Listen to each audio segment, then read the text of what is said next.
Bonjour à tous et à toutes et bienvenue sur notre chaîne. Aujourd'hui, nous allons préparer une délicieuse pâtisserie marocaine. Alors, dans un bol, battez un œuf entier et l'autre avec un peu de jaune en réserve pour la décoration.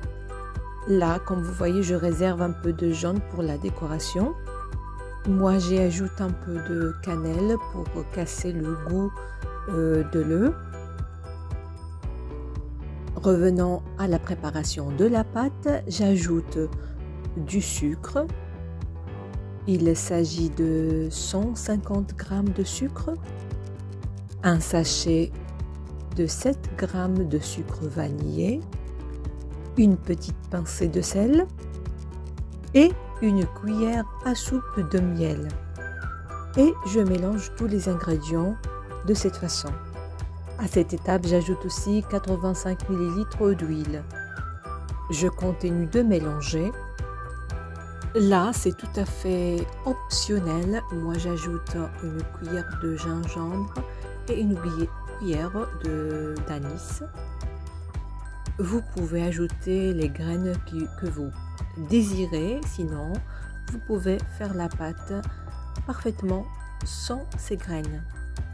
L'anis, dans ce cas, il est moulu, alors que le gingembre est entier.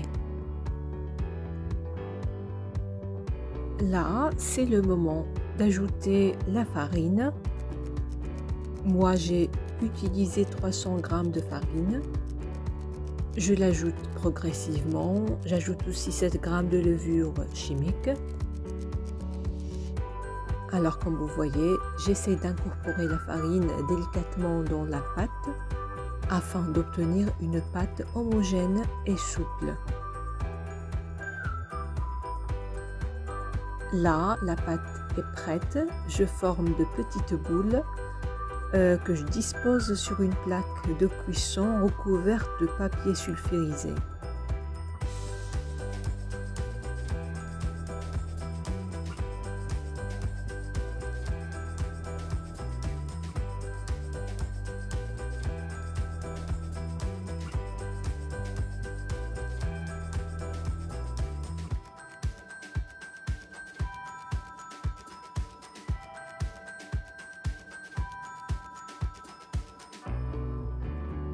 Là, je prends le jaune d'œuf que j'avais réservé auparavant, j'y ajoute un peu de lait et c'est prêt.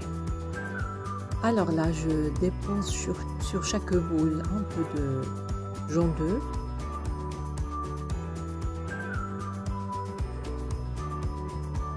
Et je saupoudre les biscuits avec des graines de sésame.